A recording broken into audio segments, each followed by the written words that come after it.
পুরা জাতি আজ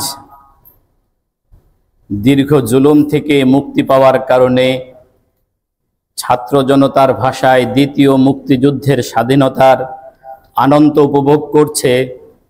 এজন্য আবারও আমরা আল্লাহর কাছে শুকরিয়া আদায় করি, বলে আলহামদুলিল্লাহ।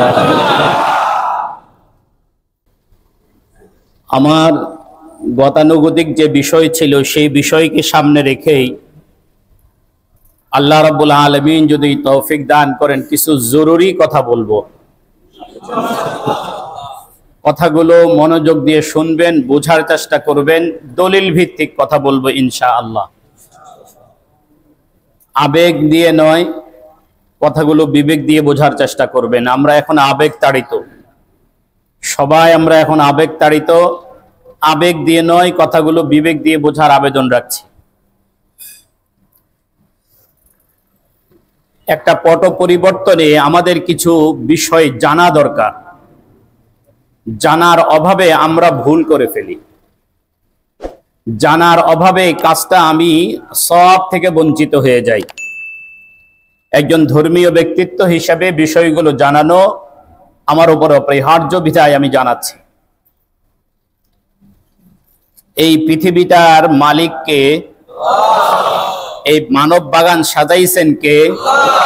আল্লাহ রাব্বুল আলামিন এই মানব বাগান সাজায়া এই মানুষ এবং পৃথিবী কিভাবে পরিচালিত হবে এটা মানুষের উপরে ছেড়ে দেন নাই। এটা মানুষের উপরে কি করেন নাই? ছাড়েন নাই। বরং আল্লাহ রাব্বুল আলামিন তার পক্ষ থেকে পৃথিবীতে প্রতিনিধি পাঠাইছেন। এবার একটু কোরআন শরীফের আয়াতের দিকে তাকান। আল্লাহ বলেন, ওয়া ইয ক্বালা রাব্বুকা লিল মালাইকাতি ইন্নী জাইলুন ফিল আরদি খলিফা। আমি পৃথিবীতে আমার প্রতিনিধি পাঠাবো। আদম আলা নবিয়িনা আলাইহিস সালাতু ওয়াস সালামকে আল্লাহ রাব্বুল আলামিন পৃথিবীতে আল্লাহর প্রতিনিধি বানায়া পাঠাইছে। আদম আলাইহিস সালাতু ওয়াস সালামের আগে এই পৃথিবীতে ফেরেশতারা বসবাস করেছে। ফেরেশতাদের আগে জিন জাতি বসবাস করেছে।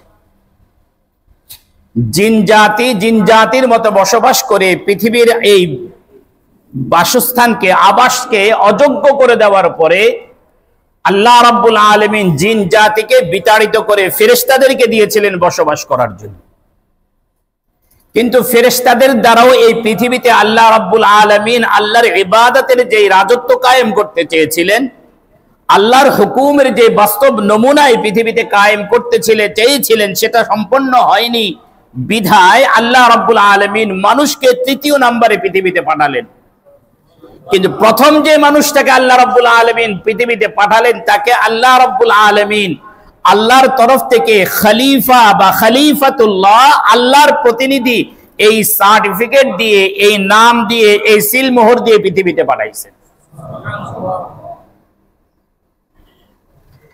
আদম আলাইহিস সালাতু ওয়াস সালাম থেকে নিয়ে শুরু করে সাইয়্যিদুনা ঈসা আলাইহিস সালাতু ওয়াস সালাম পর্যন্ত যতজন নবীকে আল্লাহ রাব্বুল আলামিন পাঠিয়েছেন, বিশেষ করে বনি ইসরাঈলের যতজন নবীকে আল্লাহ পাঠিয়েছেন, আমাদের নবী বলেন, কানাত বনু ইসরাঈল তাসুসুহুমুল আম্বিয়া। বনি ইসরাঈলের নবীরা বনি ইসরাঈলকে শাসন করতেন। তাহলে এই পৃথিবীর শাসন ক্ষমতা আল্লাহ কাদেরকে দিয়ে চালাইছেন? নবীদেরকে দিয়ে। কাদেরকে দিয়ে? বনি ইসরাঈলের সর্বশেষ নবী বলেন সাইয়্যিদুনা ঈসা আলাইহিস সালাতু ওয়াস সালাম। ঈসা আলাইহিস সালামের পরে আমাদের প্যারা নবী মুহাম্মদুর রাসূলুল্লাহ সাল্লাল্লাহু আলাইহি ওয়াসাল্লাম পর্যন্ত আর কোন নবী নেই। তাহলে বনি ইসরাঈলের সর্বশেষ নবী পর্যন্ত আল্লাহ রাব্বুল আলামিন এই পৃথিবী চালাইছেন নবীদেরকে দিয়ে। কানাত বনু ইসরাঈল তাসুসুহুমুল আম্বিয়া।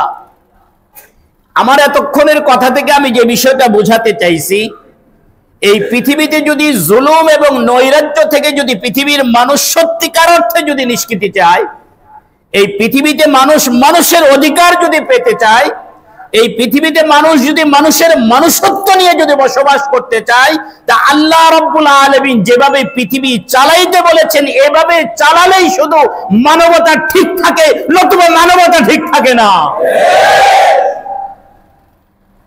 একজন অমুসলমানও যদি ইনসাফের সাথে যদি রাষ্ট্র চালায়, একজন অমুসলমানও যদি ইনসাফের সাথে রাষ্ট্র চালায়, সে রাষ্ট্র কল্যাণ রাষ্ট্র হয়।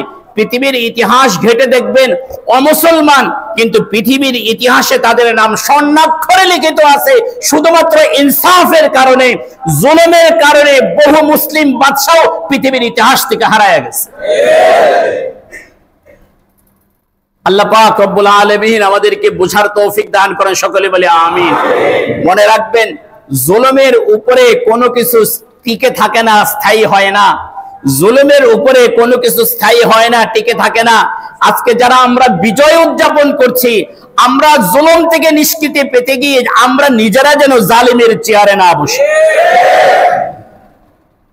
এটা আমাদের রাখতে হবে। আমরা বিজয় উল্লাস করব, আনন্দ করব, সবই ঠিক থাকবে, কিন্তু সীমার ভিতরে থাকতে হবে। যদি জুলুম এক জালিমকে বিদায় করতে গিয়ে নিজেরাই যদি জালিমের চেয়ারে বসে যায়, তাহলে এটা ইনসাফ হলো না, এটা বৈষম্য বিরোধী আন্দোলন হলো না। এখানে আবার বৈষম্য তৈরি হয়ে যেতে পারে। এজন্য আমি সকলের কাছে উদাত্ত আহ্বান জানাবো যে না, আমরা জুলুম করব না ইনশাআল্লাহ। বলেন, আমরা জুলুম করব না ইনশাআল্লাহ। এবার বরং আমরা মুহাম্মদুর রাসূলুল্লাহ সাল্লাল্লাহু আলাইহি ওয়াসাল্লাম থেকে আমরা এটা শিক্ষা গ্রহণ করব। রাসূল করিম সাল্লাল্লাহু আলাইহি ওয়াসাল্লাম যে মক্কায় দীর্ঘ 13টা বছর নিগৃহীত ছিলেন, সে মক্কায় তো নবীজি আবার বিজয় বেশে প্রবেশ করেছিলেন। নবীজি মক্কায় বিজয় বেশে প্রবেশ করেছেন কিনা বলেন তো দেখি। সেদিন নবীজি মক্কায় কতটা রক্ত ঝরিয়েছিলেন? আমরা যারা আন্দোলন করেছি, যারা আন্দোলনকে সমর্থন করেছি, যারা আন্দোলনের জন্য দোয়া করেছি, অন্তর থেকে চেয়েছি, তাদের নিয়ত হবে আমরা জুলুমের বিরুদ্ধে আমাদের কথা ছিল, জুলুমের বিরুদ্ধে আমাদের পদক্ষেপ ছিল, জুলুমকে পৃথিবী থেকে মিটিয়ে দিতে চেয়েছি আমরা আন্তরিকভাবে। তবে আমার এই চাওয়াটা আমলনামায় সওয়াব হিসাবে লিপিবদ্ধ হবে। যদি কেউ অজ্ঞতাবশত বলে ফেলেন যে গণতন্ত্র পুনরুদ্ধারের জন্য আন্দোলন করেছি, গণতন্ত্র তো ইসলাম নয়। কি বলেন? গণতন্ত্র পুনরুদ্ধার করলে কত নেকি পাওয়া যাবে? কোনো নেকি পাওয়া যাবে না। হ্যাঁ, আমি অনেকের বক্তব্য শুনেছি, ওনারা বলেছেন গণতন্ত্র পুনরুদ্ধারের জন্য আমাদের আন্দোলন। এই কথাটুকু যদি ওনারা অজ্ঞতার সাথে বলে থাকেন, তাহলে আল্লাহ যেন মাফ করে দেন, বলে না আমিন। আর যদি জেনে বুঝে ইচ্ছাকৃত বলে থাকেন, তাহলে ঈমানের শঙ্কা আছে, ঈমানের শঙ্কা আছে। এজন্য আমি আমার মুসল্লি ভাইদেরকে, আপনাদেরকে ঈমানের পাহারাদার হিসাবে দায়িত্বের জায়গা থেকে বলছি, আমাদের আন্দোলন ছিল, আমাদের সংগ্রাম ছিল, সবকিছু ছিল জুলুমের বিরুদ্ধে। আমরা জুলুমের প্রতিকার করতে চেয়েছি, এই জন্য ঘর থেকে বেরিয়ে এসেছি। তবে আমাদের এইটা হবে ওই নবীজির ওই হাদিসের উপরে আমল। নবীজি বলছেন, উনসুর আখাকা যালিমান আও মাজলুমা, তুমি তোমার ভাইকে সাহায্য করো জালেম অবস্থায় এবং মাজলুম অবস্থায়। সাহাবীরা বললেন, ইয়া রাসূলুল্লাহ, মাজলুম অবস্থায় সাহায্য করা তো বুঝলাম, জালেম অবস্থায় সাহায্য করা তো বুঝলাম না। নবীজি বললেন, জালেম অবস্থায় সাহায্য করার অর্থ হলো তার হাত চেপে ধরো, সে যেন জুলুম করতে না পারে। আল্লাহ পাক আমাদেরকে বুঝার তৌফিক দান করেন, সকলে বলে আমিন। এজন্য আমার প্রথম কথা এবং এটাই মূল কথা যে আমরা জুলুম করব না, জুলুম করব না, বরং মক্কা বিজয় থেকে আমরা শিক্ষা গ্রহণ করব। আল্লাহ রাব্বুল আলামিন আমাদেরকে সহনশীল হওয়ার তৌফিক দান করেন, সকলে বলে আমিন। আমার কথা চলতেছিল, রাসূল আল্লাহ রাব্বুল আলামিন এই পৃথিবীর শাসন ব্যবস্থা পরিচালনা করার জন্য যুগে যুগে নবীদেরকে দিয়ে পাঠাইছেন। যাদেরকে পাঠাইছেন আল্লাহ তাদেরকে খলিফা বলেছেন, ইন্নী জাইলুন ফিল আরদি খলিফা। রাসূল করিম সাল্লাল্লাহু আলাইহি ওয়াসাল্লাম যখন পৃথিবীতে আগমন করলেন, তখন না ইসলাম ছিল, না ইসলামের কোনো পরিবেশ ছিল, না মক্কায় কোনো সরকার ব্যবস্থা ছিল, না কোনো রাষ্ট্র ব্যবস্থা ছিল। পুরা মক্কা ছিল রাষ্ট্র ব্যবস্থা থেকে সম্পূর্ণ বিমুখ, গোত্র শাসিত ছিল। রাসূল করিম সাল্লাল্লাহু আলাইহি ওয়াসাল্লাম সেই পরিবেশে এসে আগে মুসলমান তৈরি করলেন, এরপর মদিনায় যখন মুসলমানদের একটা সংখ্যা তৈরি হলো, রাসূল করিম সাল্লাল্লাহু আলাইহি ওয়াসাল্লাম উম্মতকে এভাবে ছেড়ে যান নাই, কারো অধীনে না রেখে এভাবে রাখালহীন, এভাবে পাহারাদারহীন রেখে যান নাই, বরং রাসূল করিম সাল্লাল্লাহু আলাইহি ওয়াসাল্লাম মক্কা থেকে মদিনায় হিজরত করলেন, মদিনায় একটা রাষ্ট্র কায়েম করলেন। সর্বশেষ নবী দিয়া আল্লাহ রাব্বুল আলামিন জগৎবাসীকে দেখায় দিলেন, ও আমার জগতের বাসিন্দা, ও আমার বান্দারা, তোমরা দেখো আদম নবীকে আমি খলিফা হিসেবে দুনিয়াতে পাঠাইছি আমার হুকুমগুলোকে পৃথিবীতে প্রতিষ্ঠা করার জন্য। সর্বশেষ আমার নবী মুহাম্মদুর রাসূলুল্লাহ সাল্লাল্লাহু আলাইহি ওয়াসাল্লামকে পাঠালাম। মক্কায় কোনো সরকার ব্যবস্থা ছিল না, কিন্তু আমার নবীকে দিয়ে দ্বীনের দাওয়াতের পাশাপাশি মদিনায় একটা সোনালী রাষ্ট্র কায়েম করলাম। ইতিহাসের মডেল রূপে একটা রাষ্ট্র কায়েম করে সেই রাষ্ট্রের রাষ্ট্রপ্রধান কে ছিলেন? বলেন না, মুহাম্মদুর রাসূলুল্লাহ সাল্লাল্লাহু আলাইহি ওয়াসাল্লাম রাষ্ট্রপ্রধান ছিলেন। আজকে আমাদের অনেক যুবক ভাইয়ের মাথার ভিতরে এটা ঘুরতেছে যে রাষ্ট্র চালাইতে হলে হুজুররা পারবে না, মোল্লা মৌলবীরা পারবে না, কোরআন হাদিসের জ্ঞান যাদের কাছে আছে তারা পারবে না। রাষ্ট্র চালাইতে হলে একজন সুদখোর লাগবে, রাষ্ট্র চালাইতে হলে একজন নাস্তিক লাগবে, রাষ্ট্র চালাইতে হলে বান্দরনের লোক লাগবে। এই কথা যদি কারো মস্তিষ্কে থেকে থাকে, আপনি মস্তিষ্ক থেকে এটা ফেলে দেন। মুহাম্মদুর রাসূলুল্লাহ সাল্লাল্লাহু আলাইহি ওয়াসাল্লাম যে রাষ্ট্র কায়েম করে গেছেন, তার চেয়ে আদর্শ রাষ্ট্র পৃথিবীর ইতিহাসে আজও কেউ কায়েম করতে পারে নাই, আজও কেউ কায়েম করতে পারে নাই। সাহাবায়ে কেরাম যে রাষ্ট্র কায়েম করে দিয়ে খেলাফত ব্যবস্থা দেখায় গেছেন, খোলাফায়ে রাশেদা যে ইনসাফ দেখাইছেন, খোলাফায়ে রাশেদা যে উন্নতি আর প্রবৃদ্ধি দেখাইছেন, পৃথিবীর ইতিহাসে আজও কেউ দেখাইতে পারে নাই। আল্লাহ পাক রব্বুল আলামিন আমাদেরকে বুঝার তৌফিক দান করেন, সকলে বলি আমিন। রাসূল করিম সাল্লাল্লাহু আলাইহি ওয়াসাল্লামের পরবর্তীতে ইসলামী স্টেট যারা পরিচালনা করবেন তাদেরকেও কি বলা হয়? কথা বুঝেন নাই, কি বলা হয় বলেন? খলিফা। আল্লাহ পৃথিবী পরিচালনা করার জন্য আদম নবী থেকে যাদেরকে পাঠাইছেন তাদেরকে বলা হয় খলিফাতুল্লাহ, আল্লাহর খলিফা। নবীজির পরে যারা নবীজির ওই আসনে বসেছেন তাদেরকে বলা হয় খলিফাতুর রাসূলিল্লাহ, আল্লাহর রাসূলের খলিফা। এবার এখান থেকে আপনি বুঝে নেন, ইসলামী জীবন ব্যবস্থায়, ইসলামী দর্শনে রাষ্ট্র পরিচালনা হবে গণতন্ত্রের মতে না খেলাফত ব্যবস্থায়? খেলাফত ব্যবস্থা। এই কথাটুকু বুঝার দরকার আমাদেরকে।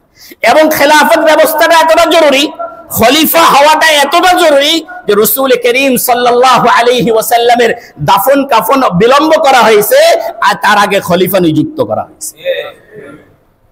কথা বুঝাতে পেরেছে মনে হয়? দীর্ঘদিন থেকে আলোচনা চলে আসছে, আশা করি আপনারা বুঝছেন। আল্লাহ পাক রব্বুল আলামিন বুঝার তৌফিক দান করেন, সকলে বলি আমিন। এবার আসেন, রাসূল করিম সাল্লাল্লাহু আলাইহি ওয়াসাল্লাম যে খলিফা নিযুক্ত করেছেন যে প্রক্রিয়ায়, আল্লাহ পাক রব্বুল আলামিন তার খলিফা নিযুক্ত করেছেন যে প্রক্রিয়ায়, দুই প্রক্রিয়ার মাঝে কিছুটা মিল আছে, কিছুটা সাদৃশ্য আছে। কিছুটা কি আছে? সাদৃশ্য আছে। আল্লাহ রাব্বুল আলামিন যাকে খলিফা বানাইলেন, তার খিলাফতকে, তার নেতৃত্বকে মানানোর জন্য উনাকে সামনে দাঁড় করাইলেন, ফেরেশতাদেরকে পিছনে দাঁড় করাইলেন। বুঝেন নাই আপনারা? বুঝে গেছে। আদম আলাইহিস সালাতু ওয়াস সালামকে সামনে দাঁড় করায় ফেরেশতাদেরকে আদম আলাইহিস সালামের পিছনে দাঁড় করাইলেন। ঠিক আছে তো? ফেরেশতাদেরকে বললেন কি করো? সিজদা করো। আদম আলাইহিস সালাতু ওয়াস সালামের খলিফা হওয়াটাকে ভালো করে বুঝেন।